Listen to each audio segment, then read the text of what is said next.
In Parliament, we fight each other very strongly, but I hope very politely and with the highest traditions of parliamentary practice.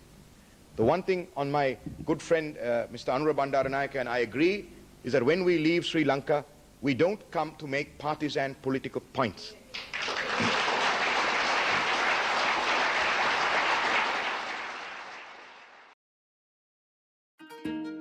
Lalith. Born in 1936 as the eldest son to Don Daniel Athulathmudali, a barrister and member of the State Council, and Srimati Samarasekara, Lalith William Athulathmudali stood out from a very young age, showing brilliance in both academic sport and extracurricular activities. At Royal College, he blossomed into a remarkable all-round student, enshrining his name in the annals of the college.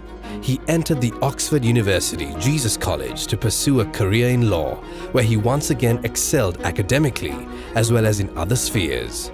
He became the first Sri Lankan to be elected as the president of the prestigious Oxford Union. Having gained BA, MA and BCL degrees with distinction, he proceeded to Harvard University, where he graduated with an LLM, once again with honors.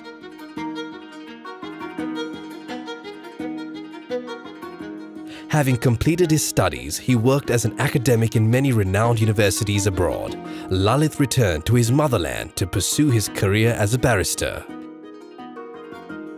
Something else beckoned this ambitious young man: politics. Lalith made his entry into the political arena in the early 70s. He was elected to Parliament in 1977 and was appointed as Cabinet Minister for Trade and Shipping.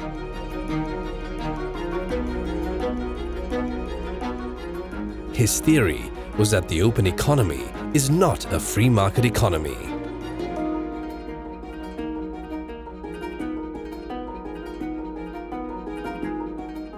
Lalith believed that export drive is the only way a developing country like Sri Lanka can survive in the competitive world. Export or perish was his mantra. To boost the national export, drive his concept of export production villages was successful in introducing export to the rural community, while at the same time enhance their income and livelihood.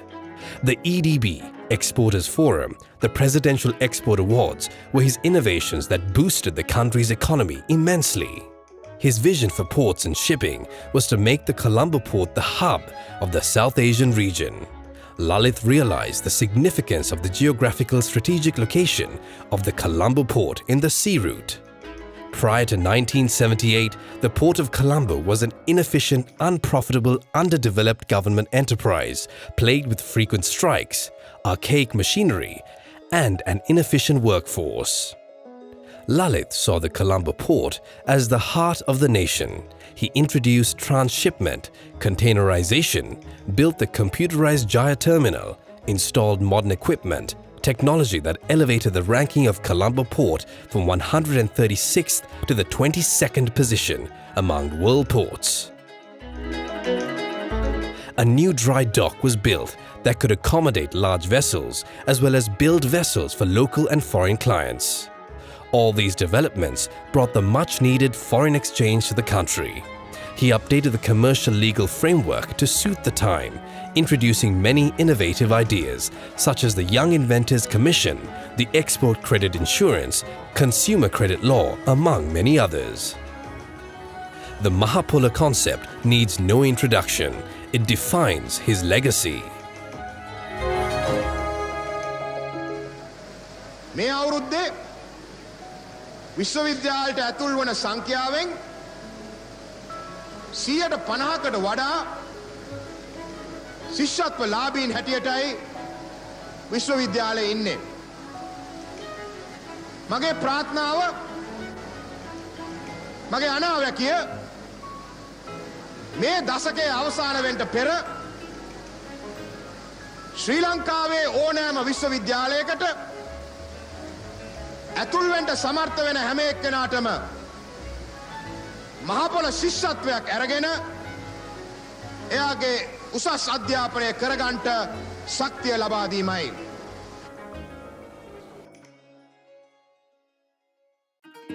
In 1983, when the Civil War broke out, the President Jayawardena's choice was Lalith to spearhead this huge responsibility.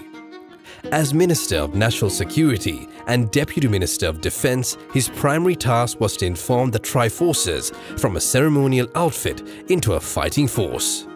He gave political leadership to the forces fighting in the northeast. He frequently visited the battlegrounds to uplift their morale. Lalith became the Minister of Agriculture under President Premadasa. Though his stint in agriculture was short, he introduced many innovative strategies, such as the Agricultural Export Village Program, Farming for the Market, Maha for Rice, Yalla for Cash. These are only a few programs that benefited the farmer.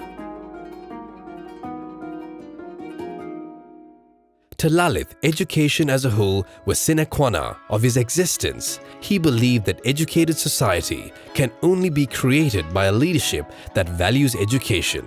He strongly advocated to strengthen the educational, scientific and technical facilities to make the student better equipped for a developing country. His concepts of equal opportunity for equal ability, graded system of technical education at school level, facilitating the teaching of core subjects are a few amongst several such ideas. By 1991, Lalith was becoming disillusioned with the governing style of the government. He, along with some of his colleagues, resigned from the government and formed their own political party.